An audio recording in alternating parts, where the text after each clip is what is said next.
right, so let's talk about exponents.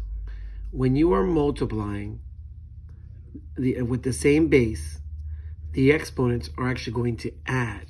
So this would be 3 to the power of 8. When you divide and they have the same base, the exponents are going to subtract, making this 4 to the power of 5.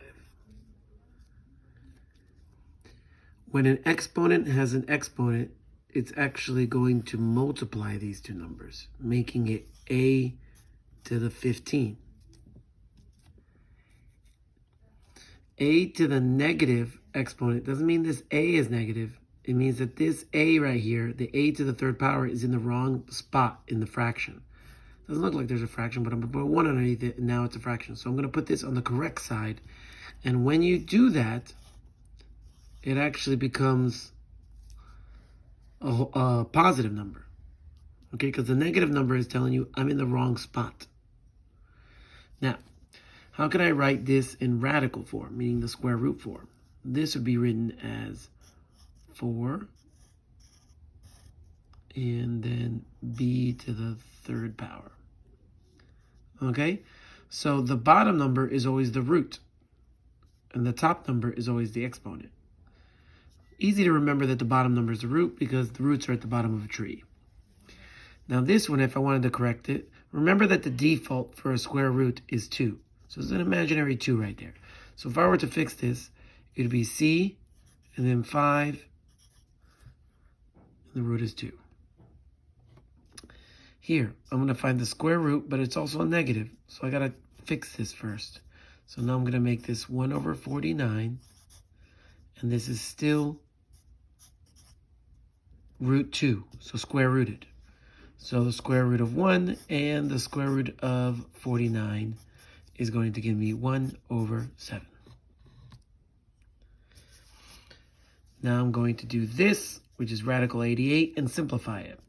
So radical 88, I know that 8 times 11 makes 88. And then I have 2 times 4, make sure I'm circling prime numbers. And then I have 2 times 2. So this actually, 88 can actually be turned into 2 times 2 times 2 times 11. So this can be, to remove something from a square root, it has to have at least 2. So 2 here, I'm going to take it out. So now there's a 2 outside. So you need a pair to get out of the house, like shoes. Then what's left inside is a 2 and an 11. So the final answer is going to be 2 square root of 22 is the simplified version of square root of 88. Now square root of 54, let's try this one.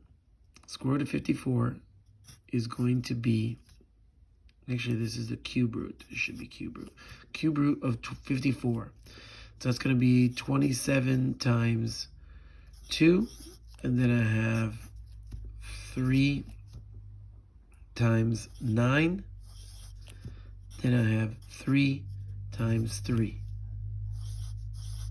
So the cube root of 54 can be turned into 3 times 3 times 3 times 2. Now, because it's a cube root, you need 3 to get out of the house. So this 3 is going to come out, and now I have a 3 outside, and I'm left with just a 2 on the inside, leaving it as 3 square root of 2. Now, the other thing we're going to do is up here. So square root of 21 times the square root of 42. I'm going to write that as 21 and 42. So this is going to be 3 times 7. All done. This one's going to be 2 times 21. And this is going to be 3 times 7. All right. So now I'm going to show you what that one looks like. It's a couple of numbers. So it's going to be 3 times 3 times 7 times 7 times 2. So that comes out with a 3 on the outside a 7 on the outside, and a 2 left inside, leaving us with 21 square root of 2. That is a simplified version of the final result here. Now here, you can't add them unless they have the same square root inside. So let's check if I simplify this, if it'll have a 5 in the root. Okay, so this is already simplified, so let's square root. So this is 8 times 10, 4 times 2, 2 times 2. This is going to be 2 times 5. So this is going to be left as 2 times 2 times 2 times 2 times 5.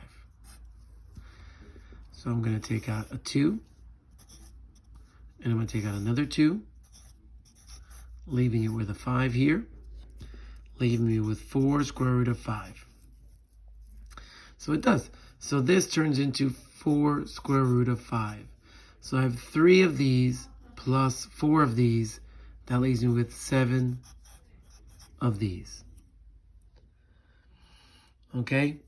Now for this, if I wanted to make a chart so that I could graph this later, okay, I would just choose 0, 1, and 2, and then I have 3 points, enough to kind of guide my way through here if I was going to graph this. So if I plug in 0, my answer is going to be 1, because anything to the power of 0 is 1. If I put 1 in this equation, 4 to the power of 1 is 4. If I put 2 in this equation, 4 times itself, that's going to make 16.